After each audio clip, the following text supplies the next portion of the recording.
મૂળ રાજકોટના અને હાલ અંકલેશ્વરના નવા બોરભાઠા ગામે રહેતા કાંતિલાલ ઉર્ફે મુકેશ મોભેરા અંકલેશ્વરમાં રિક્ષા ચલાવી પરિવારનું ગુજરાન ચલાવતા હતા. તેમની પત્ની ભારતીબેન જ્યોતિ ટોકીઝ પાસે ફૂલ અને કેળાની લારી ચલાવે છે. ગઈકાલે સવારે કાંતિલાલ રોજની જેમ પત્ની અને બાળકોને લારી પર મૂકીને રિક્ષા લઈને નીકળ્યા હતા. જોકે બપોરે 12 વાગ્યા બાદ તેમનો મોબાઈલ સ્વિચ ઓફ થઈ ગયો હતો. પરિવારજનોએ શોધખોળ શરૂ કરી હતી.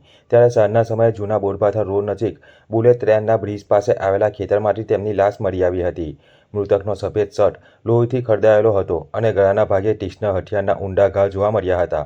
ઘટના સ્થળથી થોડે દૂર તેમની રિક્ષા પણ બિનવારસી હાલતમાં મળી આવી હતી. મૃતકની પત્ની ભારતીબેને પોલીસ સમક્ષ જણાવ્યું હતું કે તેમના પતિને છેલ્લા 8 વર્ષથી તલાવિયાવાડ વિસ્તારમાં રહેતી તેમના સગા કાકાની દીકરીની વિધવા પત્ની જ્યોતિબેન રાઠોડ સાથે પ્રેમ સંબંધ હતો. આ બાબતે અગાઉ પરિવારજનો વચ્ચે મોટો વિવાદ પણ થયો હતો. પોલીસે આ દિશામાં તપાસ હાથ ધરી હતી. તપાસ દરમિયાન ખુલાસો થયો હતો કે જ્યોતિ રાઠોડ અને તેના હાલના પ્રેમી અને પિરામણ ગામમાં રહેતા સંજય વસાવાએ મળીને કાંતિલાલની હત્યાની સાજિશ રચી હતી. અંકલેશ્વર એ ડિવિઝન પોલીસે ઝડપી કાર્યવાહી કરીને બંને આરોપીઓની ધરપકડ કરી લીધી છે.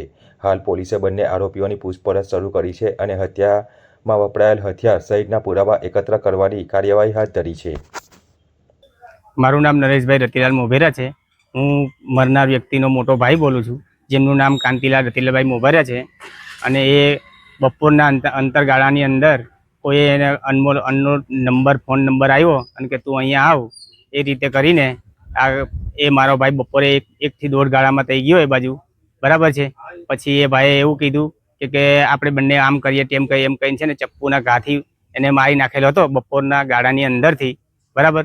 અને પછી એ લોકો પોલીસ કસ્ટડીમાં એ લોકો છે અને હું પોલીસ પ્રશાસનથી ખુશ છું. જૂના બોરભાઠાનો અમારા અંકલેશ્વર એ ડિવિઝનના જમાદાર પાસે કોલ આવ્યો હતો અને આને જણાવ્યો હતો કે એક માણસ છે જે અનઆઇડેન્ટિફાઈડ બોડી ત્યાં મળી આવેલ છે.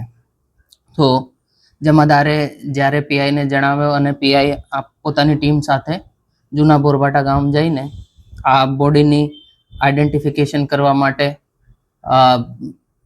તપાસ હાથ ધરી. તે પછી આની આઈડેન્ટિફિકેશન મુકેશ ઉર્ફે કાંતિલાલ સનો રતિલાલ મુજેરા, ઉંમર વર્ષ 41 તરીકે થઈ હતી.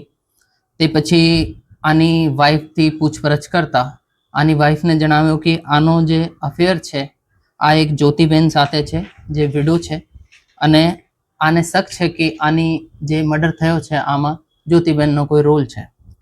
પછી જ્યોતિબેનને પૂછપરછ કરતા જ્યોતિબેન જણાવ્યું કે જ્યોતિબેનને સંજયભાઈના સાથે મળીને આ જે આપણે જે વિક્ટિમ છે મુકેશભાઈનું મર્ડર કરેલ છે.